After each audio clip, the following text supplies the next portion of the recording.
Welcome to The Jab, the cotton bud stabbing news and views and information right in your ear canal. With Mark and Rob. Hello and welcome to The Jab. It's been a while. We've been gone. We've been absent. We've been doing stuff. Yes, that's right. We've been doing stuff. We've been not been doing too much stuff as well. So it's been a mixed bag. But with me, I've got the incomparable, the amazing, the now UK resident, Mark Murphy. Yes, it's me. Thank you very much, Rob. That's right, I am back. I'm back on terra firma. I'm here just in time for all of the craziness that's been going on, actually. Come back at a good time. Absolutely, yeah. I mean, you think, you can now experience it, the tomfoolery and the Idiosyncrasies of British life. First-hand again, finally. Well, welcome back, Mark. How does it feel? Well, it feels very much like Australia because obviously, the weather here has been pretty insane recently, isn't it? But yeah, no, it's good to be back. It's good to be, I guess, part of the world community once again because after being in Australia for so long, as lovely as it is, it's very insular. You're very far away from everything. Whereas since being back, just chatting to the common man, they've all been popping over to Portugal and Poland and Port-au-Prince. People are always moving around and doing stuff. Whereas, it's been sort of out of the loop, actually, down under for so long. So, yeah, it's good to be back on the world stage and getting stuck into some nitty-gritty politics and general chit-chat. Excellent. Well, it's good to have you back, mate. And, yes, and well, we can find out that it's not all been smooth sailing for you, but I'm sure we'll come to that with what's going on in our lives section of the show, and I think we'll dive straight in, shall we? With what we've been doing. So, Mark, what have you been doing? Well, I have been going through the ringer that is the British immigration bureaucracy mess, basically. So as you've obviously pointed out there, I'm back in the UK, but my partner, however, is still in Australia. And that's because our visa, being delayed already because of the Ukraine situation, has now been refused. Oh, no. Yes, by on Her Majesty's pleasure, of course. And you should take pleasure in that. She's just sadistic. I know. She's pulling a real Putin in her later years. I think she's losing the plot and also her grip. She's just being maniacal. So essentially it was refused on financial reasons, which is interesting because usually when you're emigrating for a kind of partnership or like spousal reason, the big question is it a real relationship or is this a green card marriage? Is this is it a sham? Exactly. Like, what are we looking at here? We're looking at the early 2000s Thai bride crisis, basically. So, but interestingly enough, it was all refused on financial stuff. So as far as they're concerned, they're like, oh, yes, you two seem like a bloody good pair and it's all legit, but I'm afraid that you can't come in because you're poor. So they have a weird system of needing to meet a threshold of £18,600, which, it's not a small chunk of change, but it's not also impossible. And so, we had, as best to our knowledge, we thought we had enough. But then they bring in some very bizarre mathematics where it all just, I don't know, just all logic seems to fall apart under this weird algorithm that they pull out of nowhere. So they'll take whatever you have in savings and then they'll immediately discard of 16 grand. Get rid of that. Don't need that. That's just dead weight, that is. And then, whatever you're left with, you're like, right, okay, don't really know what we did that for, but I'll hear you out. We'll go from there. And they're like, great. So whatever you're left with after the 16, well, they're going to half that again. And then whatever you're left with is what you really have, supposedly. And I'm not really sure the reasoning behind it. So, so it really threw us for a loop there. And then there's this whole other system of you can use your income for the year to prove how you can meet certain thresholds and such. And I've gone through it myself with a fine-tooth comb and a not-so-fine-tooth comb. Don't know why everyone always goes with the fine-tooth comb, Just sounds like a monopoly on that market. But yeah, so I've gone through it, and I think they've added stuff up wrong. I think, Dave in immigration had one too many shandies the night before, and he's just made an error. So yeah, I'm just trying to get someone to have a look at it, basically. So it sounds like the whole process is a bit like origami, where they give you a piece of paper and say, right, fold it in half again, fold it in half again, and again. Yeah. And what you got left with? A tiny bit of paper. Pretty much. What do you do with that? Nothing. Well, you got less than you started with, so work that one out. Exactly. It's definitely a skill of the the financial advisors over there and all the financial people in immigration. They've managed to make my money disappear. It sounds like it sounds like the origami of fuck ups, doesn't it? It does, mate. It is. The paper cut of injustice. It is a paper cut of injustice. It's a fucking postage stamp to the dick, is what it is. Ow! I don't know what that Jesus. means, but God, it doesn't sound good. No. yeah. Well, I mean, that sadistic queen near your nuts again. Yeah, I mean, honestly, I know, not in a good got way. them in a vice, haven't they? Oh. They have. It's very 14th century medieval goings on at the moment. So yeah, so it's been a lovely warm welcome back to very warm Blighty. So. Oh, well, a heat wave of nuisance in your life right now. Yes. And, it's the question of where's Jess?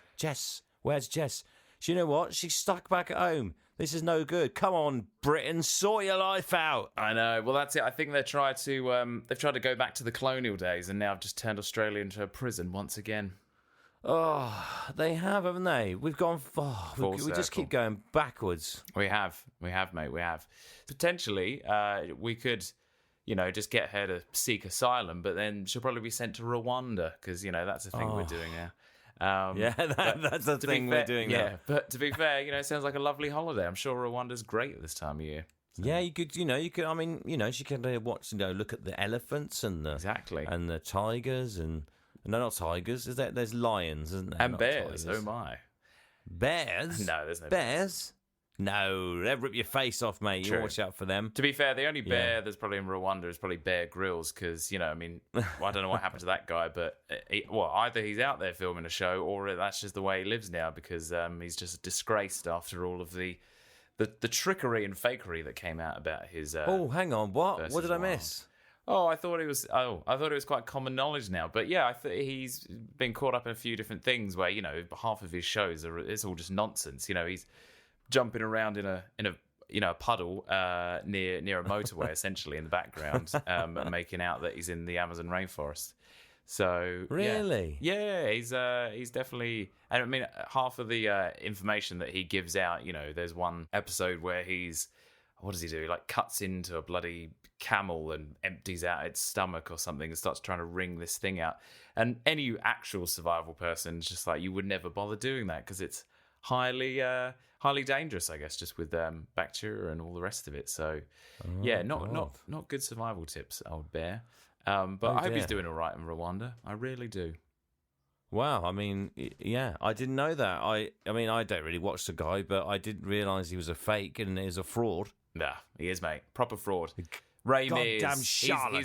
He's the real deal. Ray Mears. Ray Mears. Yeah. He's more of a gentle kind of, he seems like the kind of person to go, oh, wouldn't do that. Yes, exactly. Do you know what I mean? Exactly. He'll sort of try to steer you away politely from eating a poisonous mushroom, whereas Bear Grylls will smack you over the head with it and then eat you alive. So I think Ray Mears, you go, be like a, and you bang your head and go, and he'll go, oh, mind your head. Yeah. You go, oh, thanks a lot, Ray. Yeah. Could have told me that before. Well, see, told you so. Yeah, like one of those kind of smug uncles or something, Yeah. He's like the guy for the Fast Show who goes, "You ain't seen me, right?" I don't know if you remember him. Oh, I don't remember him. Who's this character? He was the guy. He was a character. He'd poke his head out of a bush and go, "Oi, you ain't seen me, right?" Okay. And then he'd disappear. Wow, really random, creepy.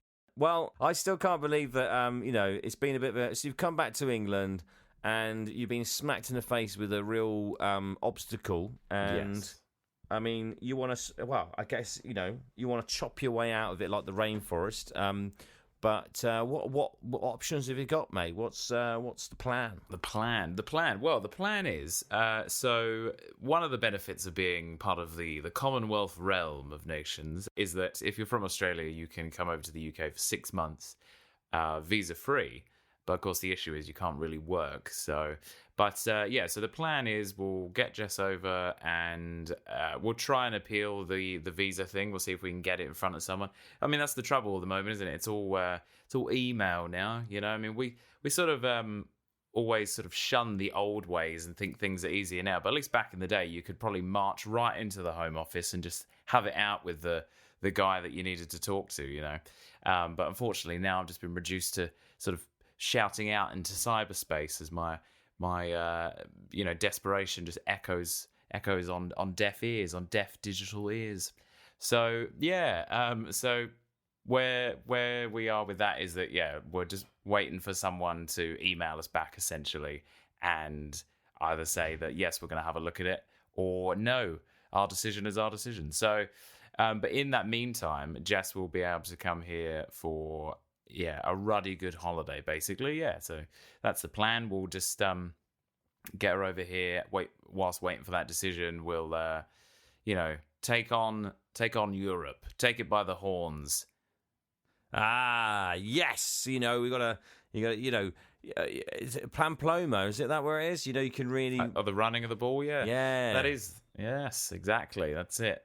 So that's really the plan, and sort of make up for the past 2 years of everything and not being able to go around and just go absolutely mad.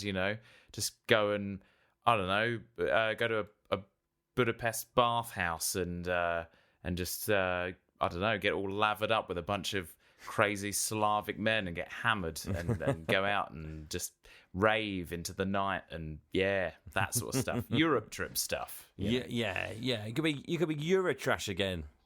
Exactly. That's it, mate. That's what I've missed. I've missed being good old Eurotrash. Oh, do you remember that program? We used to watch that. It used to be a bit naughty, didn't it? Had a bit of nudity in it. Well, that's it. It was always like it was almost like a sort of before Louis Theroux's Weird Weekends kind of thing, wasn't it? And it was just like that bloke who would, like you say, go off to Amsterdam and be like, oh, I'm going to go to this bakery that's also a topless nightclub. Yeah, and he would always have that. Is it Lola Ferrari or whatever her name was? And she had the double Z tits and. Oh, probably. I mean, they were huge. Yeah, I think she died because she had such big tits. She died. Oh, Jesus. It was so ridiculous. And, they would basically just sort of promoting some sort of pornographic event all the time, weren't they, really? Yeah. Well, I wonder if the internet killed that off because, that was probably the only way you could get your curiosity fix of risque content back then. But then, as soon as old dial-up came out, dead in the water. Yeah, it was, yeah. Goodbye TV. Don't need that anymore. Yeah. Any news of when she might be getting here? Well, it's good that you asked. She will be arriving on Sunday. So, yes. Fantastic. So that's exciting. Yes. Yeah. Brilliant. Well, great. Well, I'm glad. Sunday, 2 days away, mate. That's going to be great. Sunday, bloody Sunday. Yes, exactly. 2 days away. So, it's exciting. And so far, we have decided to drive over to Berlin. Sorry. Oh. Because, booking flights at the moment is mental. Just because of obviously, I don't know. They keep saying it's all because of COVID, don't they? That they can't find. The staff or, they didn't keep their staff on during COVID. They probably let them go, didn't they, to cut costs. And now that people want to travel again and it's all ramping back up, everyone's like scrambling and there's no one, we don't have those nice weekend children to like lug baggage around the airport anymore and all that. So, it's been a bit crazy. I don't know if you've come across any of that. Like a few people I've known have had flights cancelled here and there and all sorts and long wait times for baggage and all that stuff? No, I haven't experienced that myself, but I'm going to Edinburgh next weekend, actually. My friend Edinburgh. Edinburgh is it's a great city. It's my friend John, who I met at uni. He's back for a little while, and we've sort of managed to find a bit. But we're going to meet halfway. We're going to drive, but to be honest, it's just easier and cheaper. Halfway? Was that like Leeds? No, not yeah, Leeds. pretty much. Peterborough. Leeds, yeah, pretty much, right, yeah. Okay. And I in the end decided to fly. So hopefully I don't get any issues, but hopefully because it's domestic, it should be okay. Yeah. I'm hoping anyway, and I don't really have any luggage, so I'll have a little bag with me. Yeah. So yeah, I'm doing that. So I'll have to report back and tell you what it was like and see the chaos, and I end up walking instead. Yeah, well, I mean, that's pretty much going to be the only option because the trains are out there. They've gone on strike so many times already, haven't they? So can't rely on those guys anyway. No, exactly. Oh, yeah. I mean, for God's sake, they are deciding to strike when the Commonwealth Games on are in Birmingham and stuff like that. And I just think it's a little bit excessive, isn't it? Really, I understand people want that, but there is, there's people that in professions that can't strike, that like the NHS, for example. And they deserve much more, like Amazon workers. Yeah, Amazon workers. Yeah, so they deserve much more than I just know. I just don't have the sympathy that I would have if it was for nurses and stuff like that. And it's just, exactly. it's just, I think it's just really, really poor to do it when there's a big, massive event going on, and and I'm going to be using the train that weekend, so I'm really quite annoyed.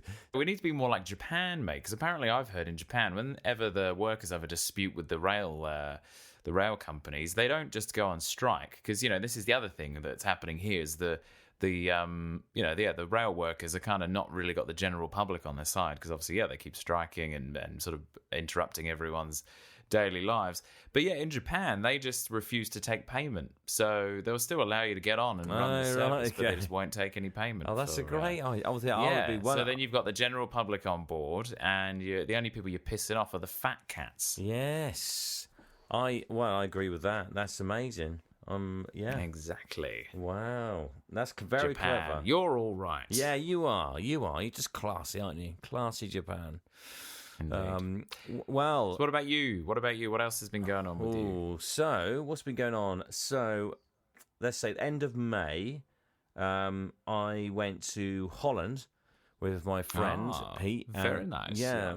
We went there to see an act called Noisia. They're drum and bass act, sort of DJs, and we've wanted to see them ages. We booked the tickets back in 2021, and obviously it got moved so many times, and it's supposed to be their farewell tour because they're ending, splitting up kind of thing. Oh, okay. Well, that's pretty funny. Like they've had to delay their farewell. Yeah. By about 3 years. It's about 3 years. It must have been bit anticlimactic. Yeah, we're like, we know you're going. We know. All right. Yeah, exactly. Just they're just dragging it out. So anyway, it's happened to be on the last weekend of May. So we did a smash and grab. So we flew over on the Saturday. Ooh. We got the train. So we spent the afternoon in Amsterdam, which was lovely. It was nice and warm. And we thought there's no point booking anywhere to stay because we're going to be there all night. At the venue. Just it's going to be on until 6 a.m. So we just got the train down to Tilburg, I think it's called, and then we went to the venue. So there for about midnight till 6 a.m, and it was great, really good fun. Drank lots of vodka Red Bull, so kept me going. And it was really cool. Everyone was really cool. We sort of met quite a few just randoms there, really. And we danced our asses off to some crazy dirty drum and bass, and then we had to come home again. So our flight was on the next day, so we got back to the train station at 6:30 in the morning, and we had to wait an hour and a half for the first train back to Amsterdam. So we just sat on the train. It was not great fun. It was Pete didn't even take a coat, but luckily I did. Mental. Yeah, he's crazy. I know, he's just off the chain, this guy. So we ended up getting back to we got back to the airport, back to Schiphol airport, and I was hanging so bad. I was really feeling it. And then we got back to England, got back to mates about 1ish, and then we just kind of carried on, really. Wow. And then I finally got home on the Sunday night. So, and then it was a week of craziness. So then on the Tuesday, I went to see Alan Partridge live. So, yes, yeah, very nice. In London. Yeah. That was great. It was really, really funny. So that was pretty cool. Actually stayed sober for that one because I had a bit of a cough by then. And Then on this Wednesday, the day before my birthday, Danielle took me to Hayling Island, which was lovely beach. Okay. I've never been there before. Haley Island. Hayling. Oh, Hailing. Hailing, right, gotcha, sorry. I was like, who's Haley? Who's Haley? At an island. Oh, okay, nice. So yeah, it was nice. Stayed in a really nice hotel. It's actually the hotel that her sister got married in years ago. But that was really cool. Hint, hint. Anyway, so moving on. But I wasn't feeling that great. I thought I was feeling a bit run down, but we still had a good time though. Then came back on my birthday, and then I met up with some friends. They were having sort of just mess about in the park with their kids and stuff. And then on a Friday, I went to see Liam Gallagher at Nebworth. Oh, yeah. And that was crazy. Really good fun. Had a great time. Really good gig, actually. It was a bit like a mini festival. There was Kasabian played, and I think, who else was there? Paolo Nutini for some reason. That was really odd. Oh, really? Yeah. Pencil full of lead kind of guy. Yeah, that guy. Yeah. I got a printer. He speaks really. I can't do the song. But he. Yeah. I don't remember. I didn't pay any attention to him, to be honest. But Kasabian really good, and Liam Gallagher was good. It was good fun. And then got back early hours of the Saturday morning, and then on the Sunday, Daniel started feeling ill and stuff. So we both did a test. We tested positive for COVID. Wow. I mean, it's not. I mean, you did very well to stay away from it for that long. I mean, you did go on a proper bender there. No, I did. It's no surprise that your immune system had dropped its guard slightly. So. Yeah. Oh, definitely. I mean, I'd gone so long. I've never had it before. So we both felt pretty rubbish. So COVID got us. So that week, so I spent the whole week literally doing nothing. I'm supposed to be going to Le Mans the weekend after, you see, and we had our tickets booked for the Wednesday for the Channel crossing. But I was like, I'm not well enough. My cough was bad, and I had a really bad sore throat, and like any time I did anything, I just couldn't. I was really. I had no energy whatsoever. Danielle was really rough, but she has to carry on working from Tuesday onwards. She was working from home, so fair play to her. She was a trooper, carrying on going. And I had the week off anyway from work. So then we moved the ferry crossing to the Thursday, but got to Thursday, and I tested positive still on the Wednesday, so I moved it to the Friday. Dear. And then by the time Thursday came, I was just like, do you know what? I don't think I could. I don't think. I could do it. Le Mans is, it's a 24-hour motor race. You go for quite a few days. You do a lot of walking because the circuit's really big. Yeah. Lots of drinking and things like that. And I was just thinking, God, I don't think I can do it. So in the end, I had to cancel it completely. So I was really gutted. And obviously, my friend John, we were supposed to go and do a road trip together down to Le Mans, so we had to cancel it. So obviously, he missed out as well. And so then on the Sunday, I thought, I'm feeling a bit better now. So I'm going to go shopping and grab a bottle of vodka. Yeah, and make up for the missed Le Mans trip. Yeah. Oh God, I would have loved to have done that. And so I went shopping, did some shopping, come back. About 2 hours later, I was done. I felt like I couldn't breathe. I had to go and lie down for 2 hours, and I felt awful. So then I ended up going to the doctors on the Monday. And I went to the doctors. The doctor said, they took my blood pressure. Blood pressure was really high. My heart rate was really high. So I went and walked. She's got me to walk to the car park and back. And just by walking, my blood, blood began to boil. Yeah. Like because she made me walk to the car park to go and get something for her car. The lazy cow. So it was my heart rate. And it was 150 beats per minute just for walking. So that was a bit high. And then I was shortness of breath. I just felt like my lungs were really, just weren't working properly. But she listened to them, they sounded clear. But she sent me to the hospital anyway to check to make sure I didn't have a blood clot or anything like that. And so I ended up going to the hospital and spending all day there doing tests and stuff like that. And so I spent all day there, and I ended up leaving I was there for about 8 hours in total. I ended up coming home. Everything seemed okay. And so I ended up having to take the whole week off work that week.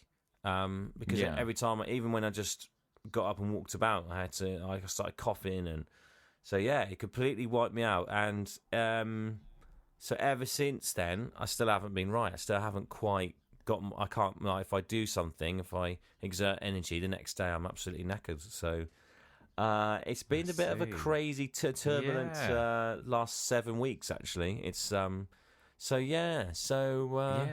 Well, it was crazy. I mean, to be honest, I did loads of great stuff. So I didn't miss out on that, apart from Le Mans. Le Mans was the only thing I missed out on, which was a real shame.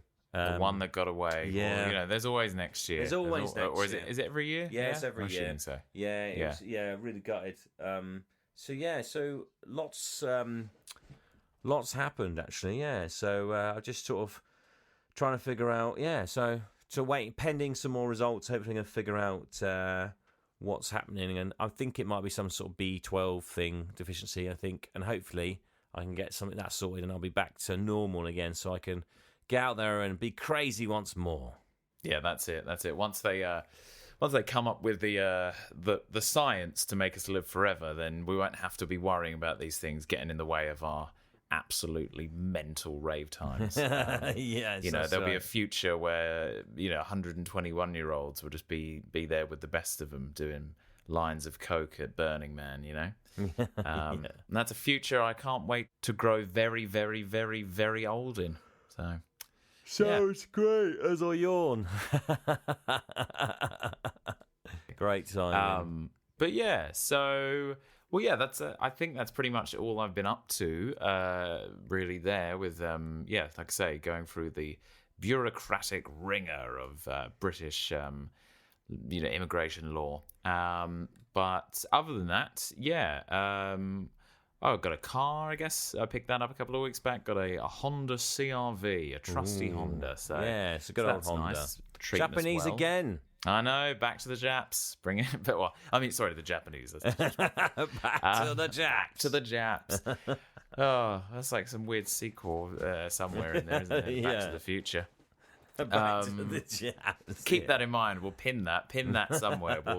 We've got a title. We'll flesh out what it's about afterwards. I mean, that's pretty much how the movie industry works, I believe. Anyway, really. Yes. You just come up with an idea, and then you get the little people to figure it out. That's what being a movie producer is all about, pretty much. Yeah, absolutely. Yeah. I went to see Top Gun the other day. Oh, bit of a maverick, aren't you?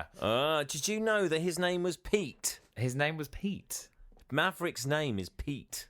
Oh, that seems a little lackluster. Yeah, doesn't it? mate, exactly the feeling. I don't know how I have not noticed this before. Maybe it's because I'm not some huge fan of Top Gun. I just went because obviously I wanted to see some action and stuff. My brother loves Top Gun. But anyway, so went to watch it, and they kept calling him Pete, and I was like, what? Since when has Maverick's name been Pete? Yeah, that's like calling him Keith. Yeah, exactly. Yeah. Just not Hi, I'm the best fighter pilot in the world. My name is Keith. I was gonna say, God damn it, we need the best we've got out there to get us through this situation. What's your name, son? Pete. My name's Ian. Ian the fighter pilot, number one. That's it. Oh my god! So I was very, I couldn't get over that. So that sort of, I mean, it ruined it for me. Really, it ruined the whole movie.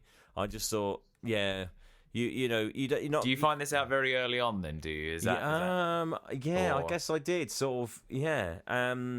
It was fairly early on, and I couldn't get over it. So I'm surprised I stayed in the cinema, to be honest.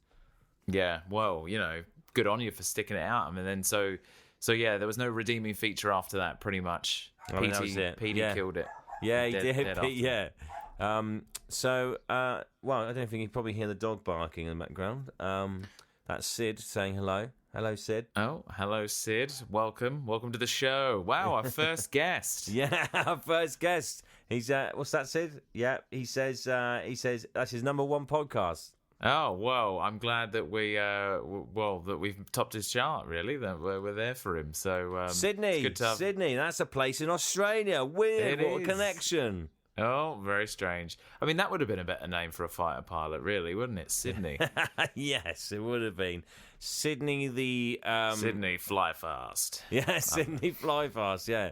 Sydney... the Sky Sorcerer, Sydney. The Sky Sorcerer. Okay, interesting. I like it. Like he's conjuring the afterburn trails out of his plane, and just he's that's just right. whipping them into frenzy. Yeah. Oh well. Yeah. So anyway, the film itself, actually, so there was lots of there was some bits where I was just like, for God's sake, because it was very, calling back to the first one, blah blah blah blah blah. Everyone seems to love that. Where I was like, yeah, okay, and there was just some real cheesy moments, which I can't deal with it. Anyway, the action though, well, hey, that is superb. Top notch. It really is. The stunts that they pull in those planes, and you could tell they're actually flying. Tom Cruise is definitely flying that plane, and there's some crazy stunts they do. It's amazing, actually. I think one of the best action sequences, especially because it's not can't be easy with a plane, surely, and especially fighter jets. And I was blown away by the action was absolutely brilliant. I'd fast for all the crappy, boring, characters driven stuff. I don't care about that. Not with Top. It's called Top Gun, for goodness sake. And the action was amazing, and well worth watching just for that, I'd say. Okay, good to know. Well, yeah, I'll have to check it out. I can imagine. So yeah, with all the action aside, then I mean, the main story is probably just classic sort of American, God damn it, boy, you're the best of the best. We need to get the hell out there and beat the insert enemy of the decade here, kind of thing, Yeah. Because I'm sure. Well, I don't really know if I've even seen the original properly. To be fair, I feel like I've seen clips of it, but it's. Yeah, I can't even say what the plot of that one is. So, but yeah, interesting. Well, I can tell you, Rich Hall, the comedian, said it right. He said, like Tom Cruise in every film he's ever been in, especially in the 80s, it was, I'm a really good fighter jet pilot. I have a crisis of confidence. And then I meet a beautiful woman, and then I regain my place as a really, really good fighter jet pilot. And it's the same in Days of Thunder. He's a really good race car driver. Then has a crisis of confidence. Meets a beautiful woman, becomes a really good race car driver again. Cocktail. Brilliant. He's a really good cocktail waiter, but then has a crisis of confidence.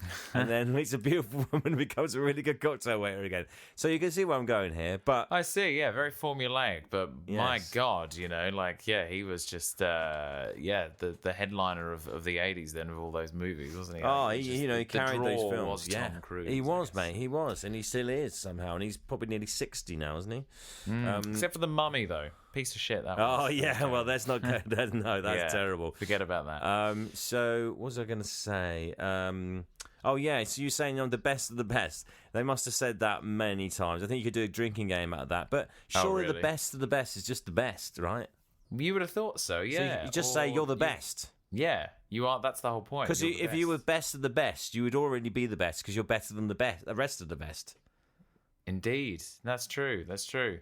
Well then, yeah, God, we just seem very lazy in English that we can't come up with a word that's better than best. Well, so we just sort of repeat the word best twice. So you're double best. You're better. Well, this guy, he's quadruple best. What you're saying is you're just better than everyone else. So you're the best. So just say you're best it's like the 1% of the 1%, mate. It's like nonsensical stuff. So what you're saying is it's more like 0.001% rather than the 1% of the 1%. But it's like saying give 110%, isn't it? Pretty much. Yeah, exactly. So, but how else are we going to know? Well, that's the thing, isn't it, about Americans? I guess they're always trying to get so hyped up, and it is, it's just a metaphor for capitalism, really, isn't it? Just this constant, endless growth, which is kind of impossible, and so therefore, they can never visualize anything not being, awesome. So they've just got into this weird feedback loop in their own mind of just exactly the best of the best of the best. Well, you think imagine if it was the English version of Top Gun, it would be probably just you're jolly good. He's good, but you're jolly good. What was I thinking of? It was the you're you're the melodramatic You're say some words. Where are we going with this? Mediocre. You're mediocre gun. You're just about enough, but don't expect anything more than just enough, and prepare for disappointment. Pretty much, yeah. And yes, we appreciate you pulling your socks up and giving it your best, but unfortunately it wasn't good enough. No, that's right. And don't forget, being a fighter pilot is all about taking part. If you come home, just make sure you come home with your socks on and pulled up tight. Pretty much. That's it. And remember, what happens in the Caribbean stays in the Caribbean. But yeah, what happens in the cockpit stays in the cockpit. Yes, I'm sure that phrase has been thrown around many times. Oh, absolutely. Yeah. So I mean, the English version would be, because there was moments where they had that stupid thing on the beach where they're playing sports and being really macho, and they have one girl fighter pilot just to make sure everything's covered. Just to say that they're woke now, because actually that was going to be my next question. I was like, because obviously it's it's just basically a big old nostalgia machine of the 80s, and that's probably, I mean, maybe that's another reason why people love Top Gun so much anyway, is just because it happened to take place in the 80s. If it was the 70s, no one would care, but as you know, we're currently obsessed with the 80s pop culture. So but yeah, so they're slightly woke then, are they give it a go. They'll fly, she's not, they don't make any references or anything, they don't sort of, they're not sort of sexist, I guess. They're not, they're very up to date. But there's the classic, they pretty much replay the whole. There's the tension between the Val Kilmer and Tom Cruise's character Iceman against Maverick, so remember Goose, the guy who died. He's the guy that he's Maverick's co-pilot, and he died because his ejector seat hit the roof of the canopy in the plane. God damn it! And he goddamn died. And then his son is his call sign is Rooster. Rooster? Yeah. What a cock. Hey, but ding ding ding ding ding ding, we have a winner. Yeah, we have a big winner. Wow. Okay, Rooster, cock-a-doodle-doo. Is that is that what he says? Like, that's his yippee-ki-yay, is it? I think. Cock-a-doodle-doo, you commie son of a bitch. And then he shoots down him and he goes, cock-a-doodle can't. Look. Oh, yes, he probably would. And again, Americans would love that. They love a good one-liner. They love a good catchphrase. They would. Well, so he's Rooster. There's Hangman. He always leaves you hanging out to dry. I see. Yeah. I see. There was. But to be honest, there was the star of this new Top Gun film, and it was very much like the first one. They're on their aircraft carrier, and they're just planes moving about, people waving their arms, doing God knows what, and people running about, and planes flying up, and all that. But isn't it goddamn patriotic? Exactly. The only thing I could think of was Hot Shots. Do you ever see Hot Shots? Oh, yeah. I know what you mean. Hot Shots was... And that's all I could think about was that, so I was laughing, because it was actually... it was exactly like that. They got it spot on. If you haven't seen Hot Shots, you should go and watch it, because it is just brilliant. It's a piss take of Top Gun, and it's Charlie Sheen. It's fantastic. And then there's a part 2, is it? Or part 2, isn't there? Part it's like a piss take of Rambo? Rambo, it's all... Yeah, it is Rambo. Yeah. Based Commando, like all action movies, basically. And Terminator. It's all the 90s sort of great stuff in it. So, and that's brilliant. It's just as good. It's so silly, but yeah, it's this Top Gun movie. It's so they have loads of city call signs, blah blah blah. It's got Jennifer. No, what's her name? Connelly. What's her name? Is it Jennifer Connelly? Jennifer Connelly, maybe. I think so. No, that is a person that exists. Yeah, she was in Labyrinth. That girl. Oh yeah, I think that's... Is that her name? I can't remember. Anyway, something Connelly. So obviously she's older, blah blah blah blah blah. Anyway, so they play on the soul thing, but Miles Teller plays the Goose's son, and there's this whole tension, blah blah blah blah. But then there's the same thing as Val Kilmer. So Iceman and Maverick had this rivalry, didn't they? And then in the end, they become best pals. And then there was Hangman and Rooster, cock-a-doodle-doo. Them two, like the hot hair, the Hangman was really good, but really cocky, and too cocky for his own good. Of course. And then obviously in the end, everyone's a team player basically. And Maverick's got to come in as the old guy who still wants to fly planes, and they're like, no, your buddy's writing checks your ass can't cash kind of situation. Right. Oh, okay. I see. I see. And so then he's got to teach these guys to do some impossible mission. And in 3 weeks, and obviously it's impossible, and the only person who can do it is goddamn Maverick. So he climbs back into that cockpit for one last time. Yeah, he one does. last ride. He slots right back in there, and he humps it into that mission in submission. Wow. Saucy. Yes, and they drop their load all over the enemy target. Well, there you go. That's classic America, hey? Just America. Showing up unannounced. Yeah. Fuck yeah. Fuck yeah. Well, I mean, it sounds great, but how many Bs are you going to give it? That's the question. Oh, that's a good point. How many Bs? Yeah, that's a good point. I mean, I mean, I'm feeling, given the fact that Pete cropped up, the name Pete and everything, I feel like it's not going to be maximum buzz, is it? No, Let's put it that way. No. Yeah, I think it. Unfortunately, the Pete scenario, Pete debacle, it really did. Petegate. Petegate. Yeah, it really took off the. It shaved off some of that sweet nectar off the final score, because the action took it up there, but the it wasn't shining like the sweet nectar could have been if Pete hadn't been his name. Do better next time. That's pretty much the message. If I was going to do a little sign off from this whole review, I think I'd say cock-a-doodle, it was okay. Ah, okay. Well, and that's that. Back to the drawing board, Hollywood. Back to the drawing board. Now you see, I mean, if they had us, the guy would have been called Captain Belvedere. Have that, Hollywood. Yeah, like I don't know. Yeah. Anything else? I'm trying to think. I mean, for some reason, what popped into my head was Marshall Blaze. Marshall Blaze. That's brilliant. Marshall Blaze. Yeah, much better. Anyway, anything like that, that'd be great. Oh, yeah. Well, look, after that very mediocre review, I probably won't watch it until I'm around someone's house and it happens to be on telly. That's the kind of thing that I'm getting the vibe from, is don't go out your way, but if it is on, you don't really need to change the channel kind of vibe. That's where we're at. So I'm glad that they put $100 billion into getting that result. Well, I mean, obviously we've got to talk about the whole Boris thing.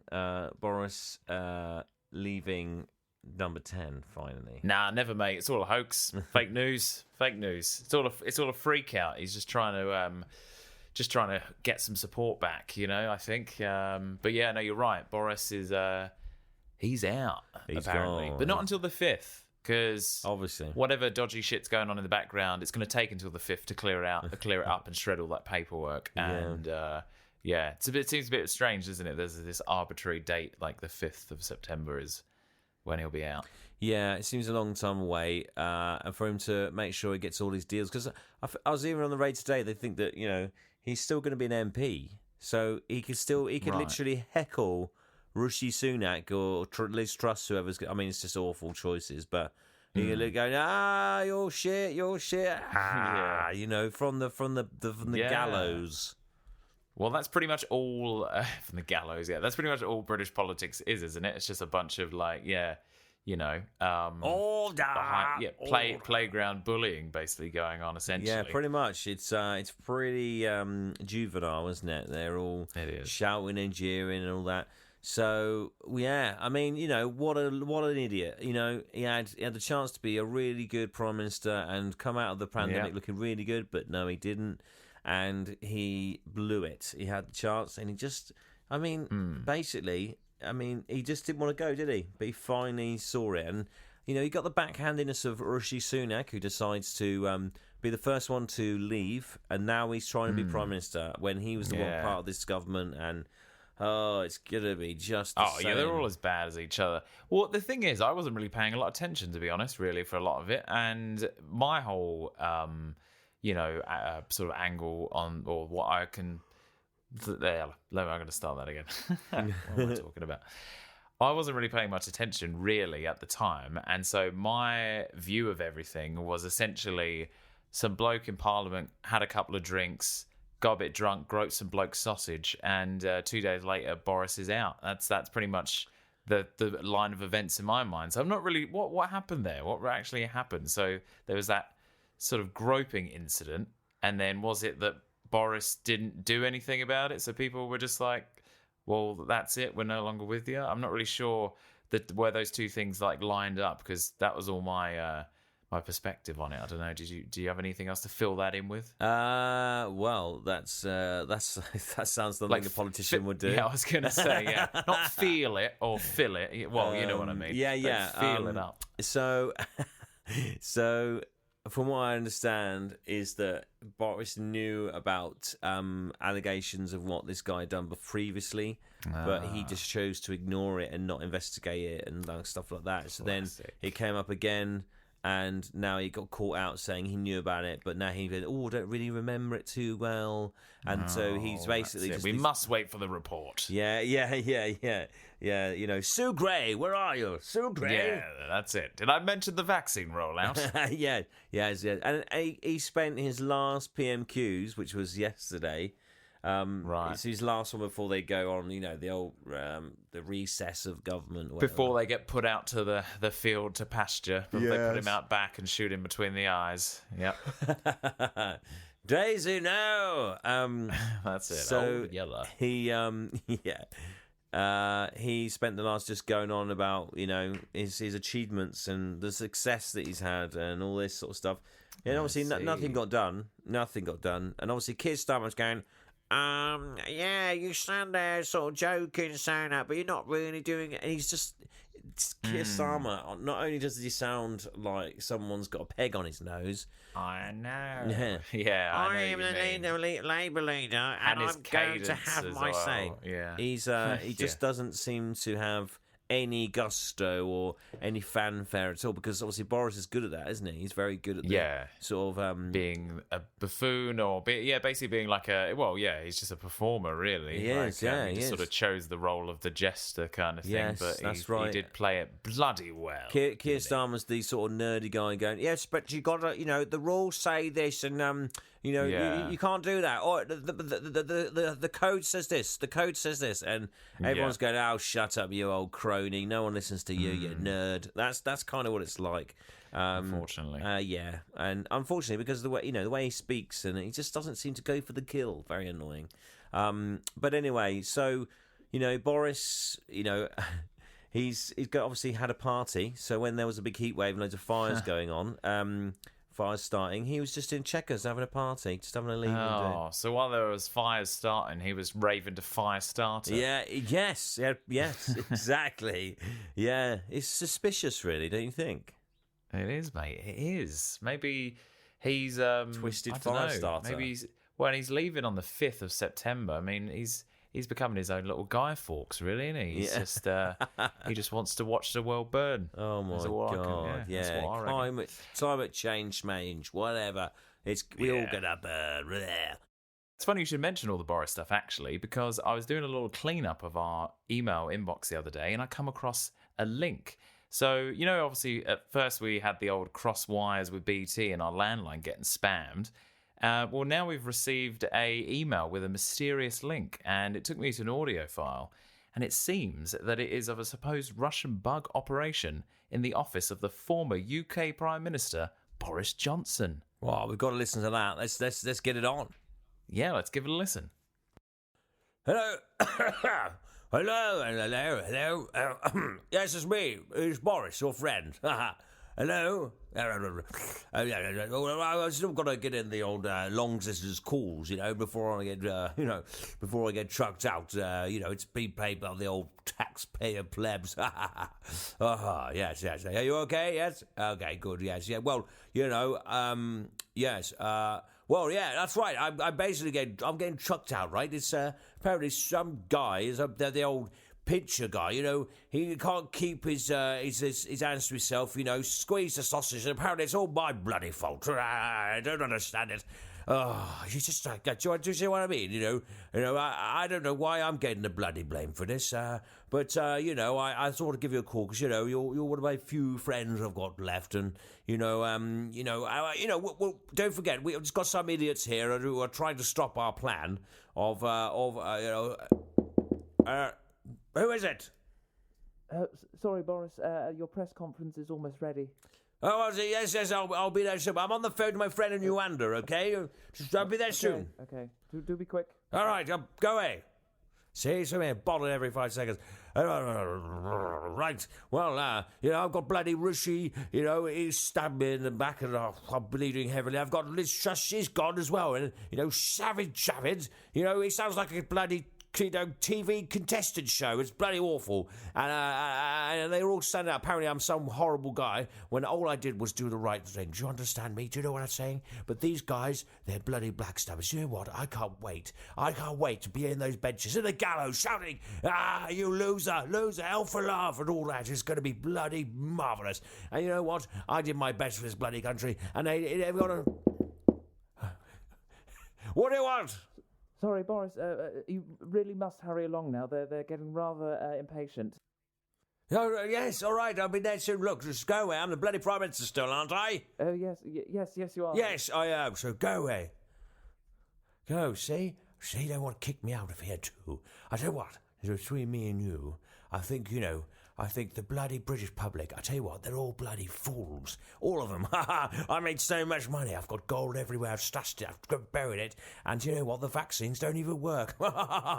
They have no idea. So, right. Well, I got to go then. I'm just going to go and, Sorry, Boris, you really must come along now. They're turning into savages. Oh, they were already savages, weren't they? Well, I tell you what, right? I'm going to go. See you later, sir. I'll speak to you soon. Boris, you simply must come along now. They're turning against me. They're turning against everyone. Please, hurry up. Well, Andre, look at you. Get out of here. I'm coming. Take that.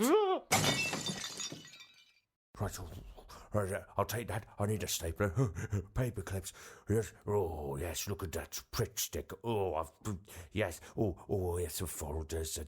I'm just taking the paper. Look, it's bloody lovely. Tipex. I'll have that. Yes. Oh, and a hole punch. I definitely need a hole punch. Right, I'm taking as much as I can. Yeah, post-its. Lovely. Right, I'll put it in my pocket. Right, here we go. Off we go. Well, there you go. That was a bit of an insight into what we all already knew, really. That he's just a bloody bastard. I mean, well, he said the vaccine didn't even work. I mean, that's a bit scary, isn't it? I mean, no wonder I got COVID. Yeah, exactly, mate. Exactly. So yeah, I mean, what have we been given? Just a bunch of just salt water. Yeah, probably. Yeah. Yeah, just 40 million billion on something you can find in the Thames estuary. Maybe it was that. Maybe it was that Tab Clear they brought out. Do you remember that? Tab Clear. Do you remember that? Like the clear coat, kind of thing. Yeah. Oh, that was strange times. Yeah. What's that all about? It was in a bloody can. You couldn't see it anyway. Yeah, I know, but that's it. People get paid way too much money for stupid crap like that, don't they? Really, like the marketing nonsense. Well, it's like marketing gurus. When did they become a guru? Like, why did that get put on people that do marketing? I don't know. That's just a bizarre term, isn't it? Be like, oh, have you heard about Alan? He's a marketing guru. Yeah, he's a golf guru, or he's a shopping guru. Get out. Why did we stop there? Why are they not like a financial schwami or whatever the other one is? Or whatever the swami? No idea. Something like that. Or they never go, have you heard about like Alan? He's a real sports witch doctor. Yeah. Oh my God! Imagine being a sports witch doctor. Yeah, I know. All I'm saying is other factions of fringe religious practices are just being pushed to the wayside, and I won't stand for it. Good. You should stand. That's why I'm sitting down. Sitting down, standing up. Pretty much, mate. Get up, stand up. Stand up for your rights. That's what I believe in, as you know, as I'm always saying. And Yes. really, it's the unofficial mantra of the jab. Other than big jabs are the best.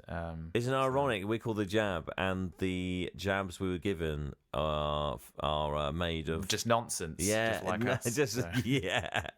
Whoa, man! We knew all along. We just knew. We knew all along. I must admit, we did kind of start this at a very bizarre time because obviously, the jab had just got swamped. We got pushed down the Google search results because of COVID. Yeah, I'll tell you what, it's got a lot to answer for, this stupid thing. I know, really has. Well, all I can say is I'm glad that we're getting rid of Boris, but it's only going to be replaced by one of his other goons. So, I don't know. Maybe it's time to, make a run for it. I think it is. I think it's to jump ship, really, isn't it? I think that's the only solution. There's Sunak and Liz Truss. It's just going to be awful, isn't it? It's another couple of years awfulness, and it's just sickening, isn't it? It's just never going to get any better. And No. Inflation's running amok, isn't it? Oh, it is, mate. It is. Yeah. Over to the financial segment.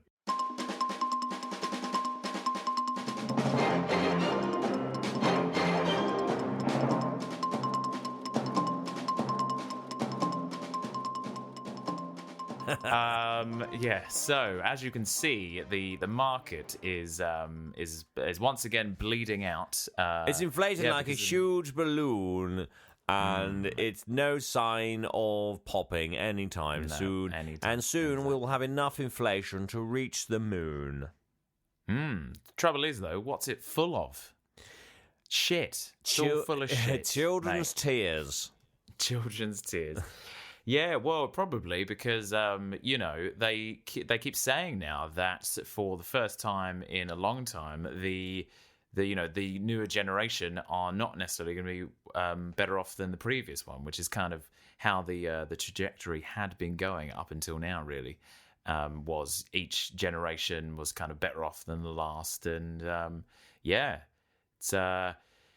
it's going back the other way. So in a weird way, inflating is causing us to shrink. I don't know. I don't really get finance. That's probably just me. I just keep all my money in crisp pound notes shoved under my mattress. Yes, so will soon be worth nothing. They'll be worth less than the mattress they're in. Yeah, true. But what are the alternatives, mate? What are all the alternatives? Is Bitcoin, gold. And, always believe in your soul. You've got the power to go. You're indestructible. Always believe in gold. Wow, hey, you should write that down. I mean, that's a good little that's a good bit of press for gold, actually, isn't it? Maybe, is that what they were singing about? You reckon? Yeah, or there was really just financial tips. Yeah, I think so much about they were just believing in yourself. Why is no one listening to us? We're saying invest in gold, and you're just giving us more gold. And we're saying, well, no, we're trying to get you to invest in gold. But no one would listen to them except their songs. The true meaning of gold was gold. That's it. Right on the nose, mate. It was plain and simple. Plain and simple. So anyway, that concludes the financial segment. Yeah. I mean, especially if you're a material girl, just wanted to get that one in there. That's fair. Living in material world. Really, it should have been the money. It's all I want, really. So yeah, that's true. Well, money for nothing, but the chicks are free.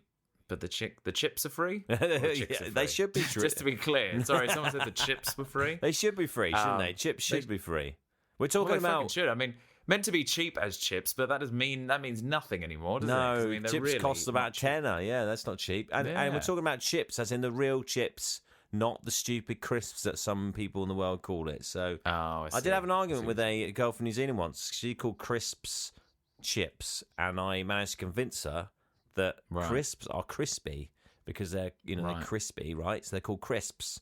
But chips Gotcha. are a chip off a potato because, I sounded so farmer then. They're chips off a potato, and that's why Well. they're called chips. Well, there you go. I mean, that logic is sound, so I'm not arguing with it. You're preaching to the choir over here. Oh, there we go. But See? I'm glad that you were able to go out on a sort of like a sort of Mormon-styled mission to New Zealand and convert the heathens. I mean, I have Good done work, brother. Yeah, thank Rob. you. Good work. Thank you, my lord. Yes, I try my best. I people sometimes listen, sometimes they laugh, and sometimes they cry. But in the end, it's all for the love of money. Oh, sorry, I thought it was meant to be chips. but- Damn The love it! of chips. Damn it! Well, Chips are that's all- money. Chips are money. Well, they are in a casino. You're right. you're right. Hey, They are in see? a casino. But So- full circle. But chips. But moving on from the Christ died for our financial chips. segment- What's that? Sorry. Christ died for our chips. Christ died for our chips. He did, mate. He did. died on a massive chip, didn't he? Really? Oh, well, I Chip guess off so. the old block. Oh, well. I wonder if he would have been a McCain's kind of guy, or Crinkle Well, cut. do you remember do you remember microchip or microwave chips as well? I feel like that's fallen out of popularity. I remember eating those a lot as a kid. Anything microwavable versions Yeah. are never good, are they? I mean, No, true. Microwave Okay. roast dinner. Are you having a laugh? Well, yeah. I mean, the clue's in the name there. It's called roast dinner. so- Yeah, there we go. just Clues in the you just name. have to call it a microwave dinner. Yeah. What- Oh dear. Well, yeah. So I guess that does conclude our physical study section. Thank you for joining us. Physical study. Well, that was the the PE section. But yes, bum. Yeah. So that was finance. We sort of covered weather, or we haven't really covered weather. We haven't really touched too much on the heat wave. I know. Did you survive, Mark? Did you survive the heat? I did survive the heat 40 because degrees, Mark. after 40 degrees. living. What's that? Sorry. It's 40 degrees. It was 40 degrees, mate. I know, it was unprecedented. So I was just shouting 40 temperatures. degrees until you listened to my 40 degrees and you still didn't hear me. 40 degrees. I hear you now loud and clear.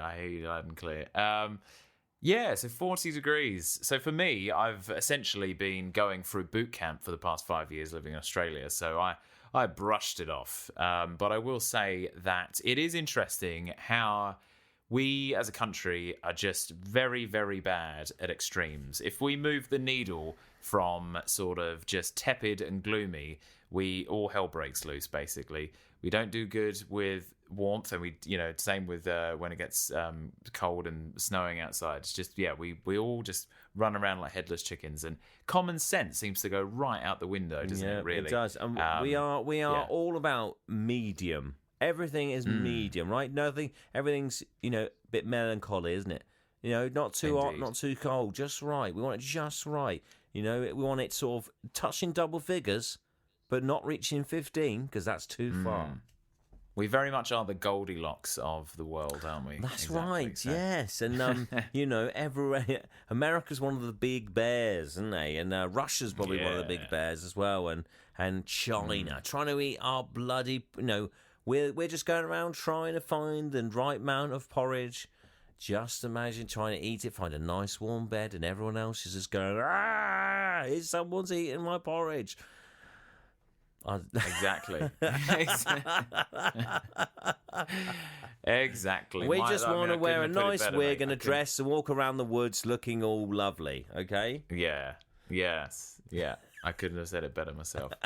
But yeah, I completely agree, mate. Great analogy. Thanks, Definitely man. Russia's a bear. Definitely. China's probably more of like a Panda. weedy vole that's panda. skulking around the woods. Or a panda, yeah. Yeah, a panda, exactly. And they don't even eat porridge. Bamboo eating motherfuckers. I know, that's it, mate. They can't get them to breed. Just let them slip away quietly into the night. Slip away. Like DiCaprio in Titanic.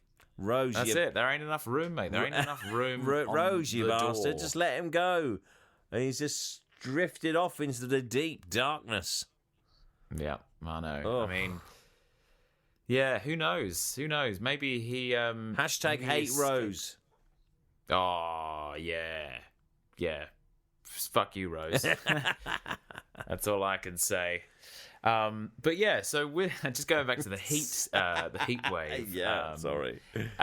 So it was just crazy how schools were closing. Tracks were buckling. People were, blood and the water in people's bodies was boiling instantly, littering the cities with human dumplings. It's pretty much Human dumplings, yes. human dumplings. Yeah, so that's the way that we were reacting about it.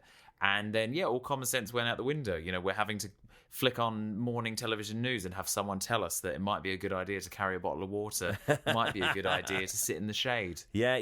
know? I mean, it's amazing, isn't it? I mean, did you hear? What was it? Where somewhere was companies were offering ginger people places they could go for free. Where was that? I don't know, but isn't that just some form of discrimination? Like, I'm not really sure. I don't know. It's almost a double entendre, isn't it? Really. It is. I mean, I don't know. What were they offering them? Free ice cream, I think it was. Hair dye. yeah, and Free ice cream. Yeah, something like that. Oh, it's pretty stupid. I don't know what that's all about. Well, before I reveal who it was giving free somethings to gingers, there was a headline: Scots call heatwave Hunger Games for gingers. Hunger Games. Oh, God. I just had to read that one. It was a cinema chain that was offering free iron brew. redheads often more vulnerable to them than most. The sun rays will be given free entry into its fully air conditioned cinema screens. So it was who was it? That's bizarre. That's just weird. I'm not even really sure what sort of camp that falls into, whether it's like discrimination or just sort of tonally deaf or just some bizarre cloying PR stunt. I'm not really, because all you're going to do is annoy non-ginger people, and then ginger people are just going to be like, well, we're no different to anyone else. Yeah, I know. Yeah, I mean, I guess it comes from a good place, but really, it's a bit of a backhanded thing. But I mean, you got to save the gingers because they, especially that was in Scotland as well, I think. So they, there's plenty of them. Oh there. yeah, well, it must have got up to about 27, so I can understand the pain. Yeah. So. Yeah. So yeah, it was bloody hot though, wasn't it? It was. I mean, the runway. Some runways had to be shut because they were melting as well. And I know. Well, again, what is going on? Like trains exist in Spain and Africa and the Middle East, and it's like their tracks aren't buckling. And then yes, airports exist in deserts around the world, and it for some reason Stansted starts to melt. Like maybe it's maybe they pulled a Big Fat Tony from The Simpsons. When he made that. He made the accessibility ramp to the school out of breadsticks. I'm sure they've just made theirs out of fucking licorice. By the sounds it sounds like it. Yeah. I mean, I was obviously driving about, doing my bit for the environment, doing my driving lessons, and the aircon was on obviously for 2 days straight, basically. And it's a weird problem to have, but I pretty much had a sore throat by the end of it because the car was so cold that my throat couldn't handle the dry sort of cold, really. And I mean, I was suffering, mate. I was really suffering, and I everyone's moaning about the heat, but I was bloody freezing. Well, I guess better to put up with the cold and a bit of a sore throat rather than the sort of body odor of pubescent students, I guess. Yes, I don't know that's who true. you're teaching at the moment, Yes, but, it's true. That's actually quite a good point. I used to have some real smelly. I've had some smelly students over the years, but actually, and we'll name them now. Yeah, but they've been actually. Do you know what? They've been rather pleasant now. The recent students I've had. No smelly bastards. So that's been a very, and obviously because my nose is like it's like a bloody bloodhound's nose, and obviously for me it's not very nice. But it's torturous. Actually, that's true. I've had some more stinkers in the past, and that's not. That was. Have you seen? So since you've moved, geographically, you've changed. Have you seen a change in your students? Is there any sort of noticeable differences other than the ones we've just touched on? They won't. They talk. Obviously, they're they talk differently. Definitely. They walk. Yeah, I think they walk differently. I think they walk. they walk in concentric circles, whereas the other ones I've seen walk in, sort of with a little limp. Oh, okay, a little limp. So I thought you were going to be like, I've seen the other one. Some walk in circles, some walk in a sort of rhombus. Rhombus, fashion. that way. Isosceles. Ah, that's right. That sounds like sort of Greek god, doesn't it? Isosceles, the king the god of triangles. Exactly. I think of I always just think of sausages, even though it's not the same. It's just sort of sausages. That sounds like the Tonally. Apple version of sausages. The king. Hang on, the god of triangles always made 3 very good points. Ah, very well done. Well done. I'm on fire. Like it was the other day. You are, because of the heat wave. Hey, like the surface of the sun. Yes, Unbelievable. indeed. Well, I mean, going on the destruction of the planet, that takes us nicely on to other planets and galaxies into space. Space. Do you know? I've always wondered because so is Jeffrey. He's always told me about space and space being just space, and it does play on my mind that space being just space is it's kind of mind blowing, really. I mean. Well, yeah. That's what I do like about Jeffrey and his philosophy is that it's very straight to the point. It sounds cryptic, but it's also very comprehensible. Yeah, space is just space. That's it. It's very binary. His outlook and his teachings have definitely transformed how I see the universe. And get ready to have your outlook changed once again, because we have him right here today in the studio. It's Jeffery John Science. Hello, Jeffrey. Hiya, it's me, Jeffery John Science. Hey, Jeffrey, good to see you again. Good to see you. I hope you've been keeping well. How have you been keeping cool in this crazy, unprecedented weather? Oh, well, obviously, I've just been using science to keep me cool. I've just been using all the chemicals, to make a chemical reaction which makes me cool. Sucking the moisture out of air and making me feel sort of, tepid. Right. Okay. So just keeping a happy medium, as much as we discussed. That's what we like here, isn't it, in Britain? Aye, that's right. Because I'm from up north, you see. We don't like things too exciting. Like particles flying together, going really fast, and that's what makes heat. Well, if you say so, Jeffrey. I mean, I have no need to question your authority. I wholeheartedly. I loved your new book.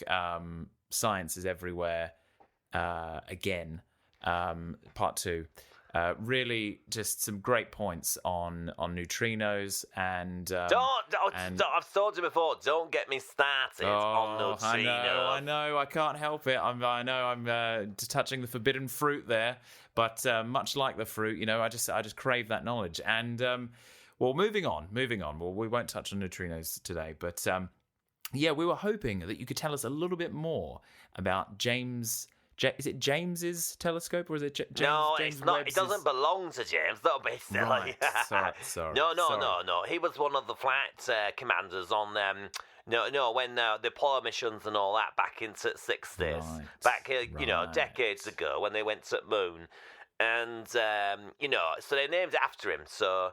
It's not his telescope. It's just in honor of Mr. Webb. I see. So, So what is it that we are hoping to glean? What is this going to do that piece of trash the Hubble can't? What are we going to be seeing with this new Webb scope? Well, it's going to do so much science that we're literally going to be able to, because science is everywhere, and we're going to look right at it. We're going to peer right back into the beginning of the universe. You see, So the mirror is massive. It's so big compared to Hubble. I mean, Hubble's got a little thingy, and this one's like a monster compared to that. So it's making Hubble feel very, very insecure and inadequate. You see. But do you know what? Good job it's not near each other, because the James Webb Telescope is 1,000,000 miles from Earth. It's miles away. It's you can't even see it. It's so far away. It's actually on the other side of the moon. See, it's very clever. It's in a stable orbit going around, So it's always got its back to the sun, and so you can't get any heat. You see, it's cooled down, so cold that the only information it gets is from stars. Right. Wow. And so you speak of information from stars.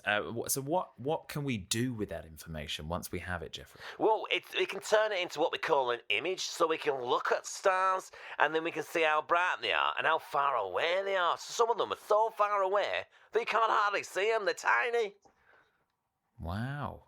And I mean, like, correct me here if I'm wrong, but is it like we're going to be able to look back in time? Is that how it's so what we're dealing with is some sort of like time mirror?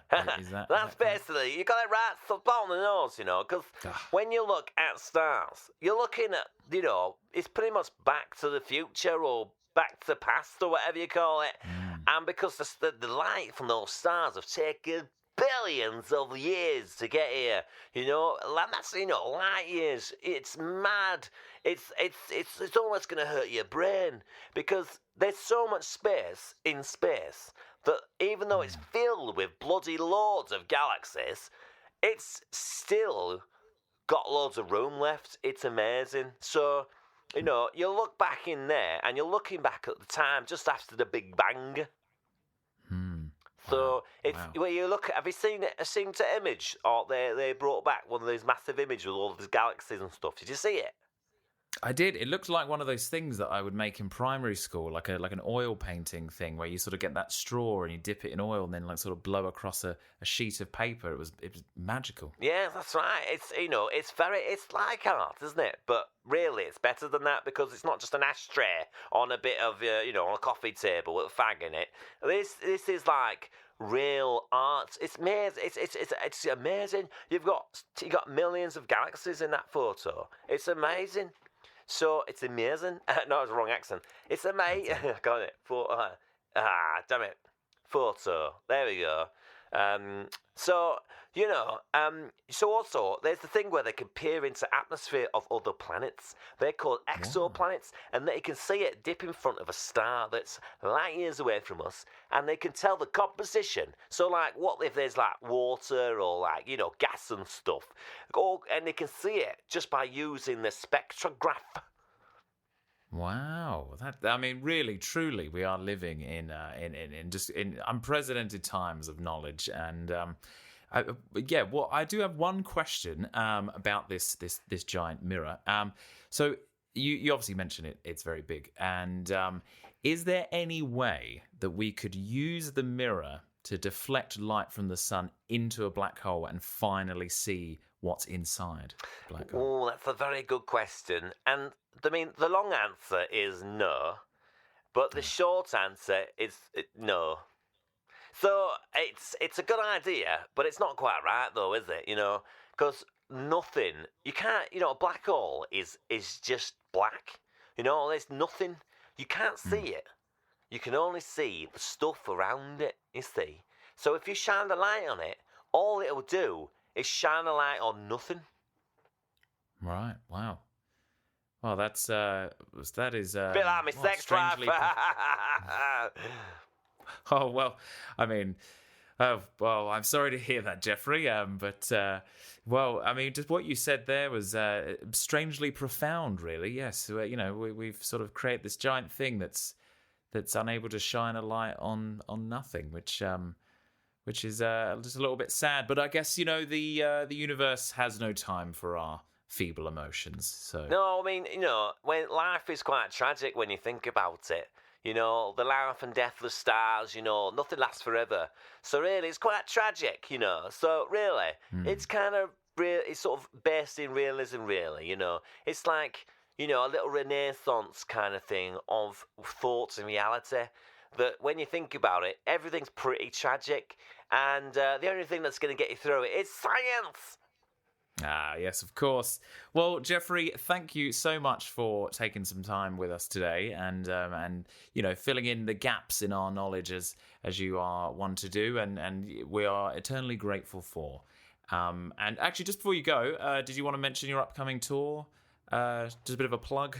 Yeah, sure. Right, so it's my tour. It's called Everything Is Made of Science, and it's on tour. So I'm doing I'm going to be at amphitheatres around the country.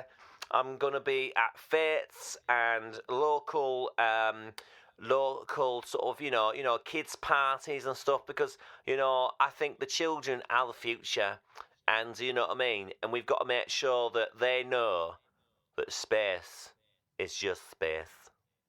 Ah, indeed. Well, it almost sounded like a politician there, Jeffrey. Maybe we should get you in number 10, eh? Yeah, that's right. I'll be much better than those losers. Yeah, agreed. Well, thank you so much, Jeffrey, and good luck with the tour. We hope to hear back from you soon. Thanks, guys. I'll see you later. Bye, Trot. Right, yeah. Oh, I need a beer. Give me some beer. See you. Bye. Jeffrey, once again there. Wow. Yeah, so, he certainly answered my questions anyway. He did. I mean, it's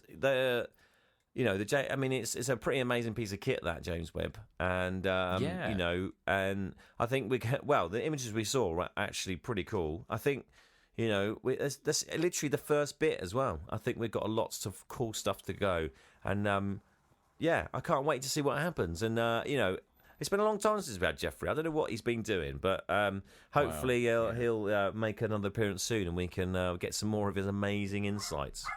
Yeah, definitely.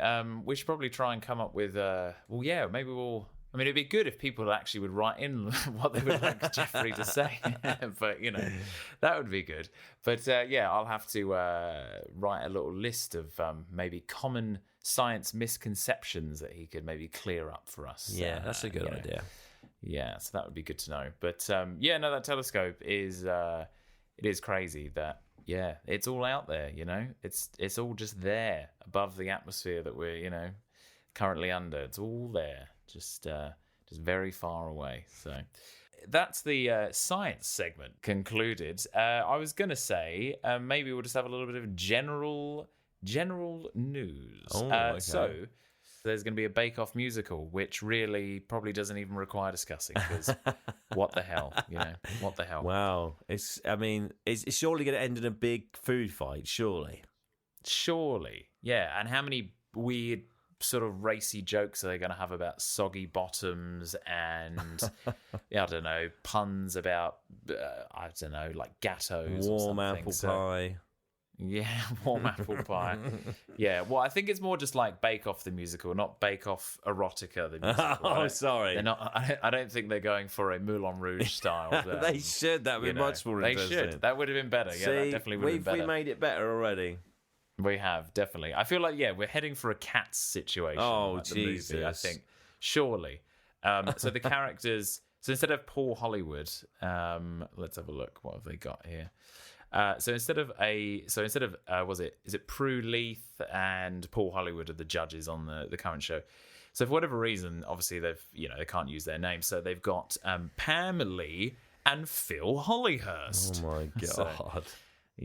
So Oh dear. Anyway, I don't know why we're wasting our time with that. It sounds like they're in for a tiramisu. I know, is it a tiramisu lawsuit? Aha! They really are. They probably are, mate. Oh my god. Yeah. So well, they did. They yes. Good luck to those guys, and jazz hands all the way. Exactly. Jam hands. Jam finger hands. What? Yeah. Oh, I don't know. I'm lost in the cake mixture of hell. The cake batter of just nonsense. Yeah, pretty much. So the review is like, crowd battered by Bake Off musical. Yeah, that's it. Yeah, well, I mean, all it's going to be is about like a half-baked musical. Yeah, that's it. Yeah, absolutely. A musical full of half-baked ideas that deflated, much like their lemon soufflés. There's basically, this is gold if you're a stage critic. So have at it is what I say. Have your cake and eat it too. Yeah. Oh my god, the world's gone actually crazy. It has, mate. It has. But yeah, so I don't know. I think that's probably all we have time for. Yeah, I think so. We've done a monster show today, so good luck with. We've done a monster show, so yeah, I hope you've enjoyed listening. Yeah, good luck to that intern that we send all this off to edit. 'Cause we're, that successful. Yes, while we lie on the beach of success. That's it. And the with the waves of just extravagance lapping at us. Yes. We've got some poor little bugger down in the engine room, editing away. Yes, trying to stop it not chopping. sinking like the Titanic. You know, those poor people in the engine rooms. Oh, yeah. Damn that Rose! It's her fault again. Lest we forget. Wow. Well, Well, I hope you enjoyed listening, and until next time, we'll entertain you soon, I'm sure. We shall. Okay, well, play us off, Johnny. I don't know.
The jam.